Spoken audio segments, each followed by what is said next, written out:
मिलाते हुए कह रहे हैं हाँ यही रात है। इस दौर में, इस मुश्किल समय में आपको ये बताना है कि ये सही में रात नहीं है, ये सुबह है। और वो सुबह है जिस सुबह में मजदूर वर्ग के लिए, बीमा कर्मचारी के लिए एक सुनहरा भविष्य का हम निर्माण करने वाले हैं। हम ये क्यों कह रहे हैं कि ये दौर जो है राजा बोला रात है, रानी बोली रात है का दौर है। 2 दिन पहले LIC का आंकड़ा आया होगा दिसंबर तिमाही का, आप देखे होंगे। और देखने के बाद वास्तविक आपके मन में एक आप गौरवान्वित महसूस किए होंगे कि जिस LIC के बारे में ये आकलन हो रहा था कि 1999 में IRDA बिल पारित होने के बाद, निजी कंपनी आने के बाद LIC सो जाएगा। 99 से लेकर 2022 तक LIC को कुछ नहीं हुआ।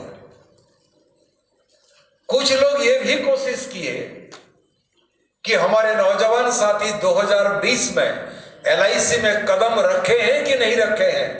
तब कहा गया ये LIC में तुम भले ही नौकरी करने के लिए आए हो, लेकिन LIC टिकने वाला नहीं है, LIC को हम लोग बेच डालेंगे। कोशिश हुई थी, IPO लाया गया था। और याद है हमारे देश के महामहिम अमेरिका में माइक्रोसॉफ्ट के दफ्तर में बैठ करके क्या बोले थे, याद है आप? हम भूल जाते हैं। जो महामहिम अपने 56 इंच सीना के बारे में भाषण ठोकते हैं, उन्होंने अमेरिका में कहा कि भारत में पब्लिक सेक्टर, राष्ट्रीयकृत उद्योग, ये तो पैदा हुआ है मरने के लिए। कहा था ना। 2 दिन पहले वही महामहिम जिन्होंने ये कहा था कि पब्लिक सेक्टर पैदा हुआ है मरने के लिए, वही महामहिम इस life insurance corporation of India को सहारा देते हुए कह रहे हैं LIC आज अगर तरक्की कर रहा है ये तो मेरी देन है। हमें कोई एतराज नहीं है कोई अगर LIC को ओन अप करने की कोशिश करेगा, लेकिन जो बात हम कहना चाहते हैं, बीमा कर्मचारी AIA के बैनर तले अपने खून पसीना से सिंचाई करते हुए जिस life insurance corporation of India को भारत के शासक वर्ग के हमला से सुरक्षित करके केवल नहीं रखे हैं, बल्कि इस संस्थान निरंतर प्रगति हासिल कर रहा है। हम बीमा कर्मचारी LIC को इतने महान बना चुके हैं कि जो LIC के घोर विरोधी है वो भी मजबूर हो रहा है LIC को लेकर के गौरवान्वित महसूस करने के लिए। यही हमारी पहचान है, यही AIA की देन है। और जिस समय भारत की अर्थव्यवस्था मात्र 7% की ग्रोथ हो रहा है, अगर आप देखे होंगे कुछ दिन पहले वित्त मंत्री साहिबा ने बजट पेश किए, देखे हैं ना? कितना है ग्रोथ रेट भारतीय अर्थव्यवस्था का? 7.3%। वो भी फर्जी है, उसमें भी जालसाजी की गई है।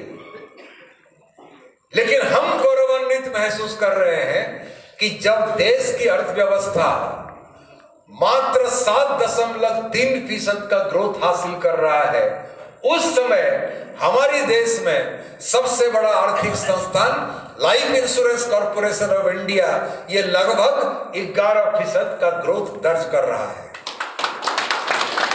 और आपके सम्मेलन की ये जवाबदेही बनता है कॉमरेड, जिस LIC के तरक्की के लिए आप इतने कुर्बानी दे रहे हैं, उस LIC को सुरक्षित रखिए। कोई साथी अगर ये सोच रहे हैं, मैं ज्यादा लंबा भाषण नहीं दूंगा, समय काफी हो गया है। किसी साथी के मन में अगर ये है गलतफहमी कि LIC SBI को पछाड़ते हुए, ITC जैसे कंपनी को पीछे धकेलते हुए हिंदुस्तान लीवर को पीछे धकेलते हुए आज अगर मार्केट कैपिटलाइजेशन के दृष्टिकोण से भारत का सबसे बड़ी कंपनी हो चुकी है, इसीलिए एलआईसी के साथ कोई छेड़खानी नहीं होगा, एलआईसी का निजीकरण का कोई खतरा नहीं है, तो इस भ्रम में हमें नहीं रहना चाहिए। अक्सर एआईए कहा करता है एलआईसी की जो ग्रोथ है, एलआईसी की जो प्रोडक्टिविटी है और एलआईसी की जो तरक्की है, कभी कभार हमारे लिए वो मुसीबत साबित होता है और इस ग्रोथ के मद्देनजर एलआईसी को बेचने की साजिश रचा जाता है। और जैसे ही एलआईसी का शेयर प्राइस का कीमत बाजार में बढ़ने लगा, अब हमारे ब्रांच मैनेजर, एजेंट साथी, डेवलपमेंट ऑफिसर साथी थोड़ा सा राहत का सांस ले रहे थे। जब शेयर प्राइस नीचे जा रहा था तो बाजार में पॉलिसी बेचना उनके लिए मुश्किल हो रहा था। भागलपुर में भी वही होगा, जबकि एलआईसी का जो असल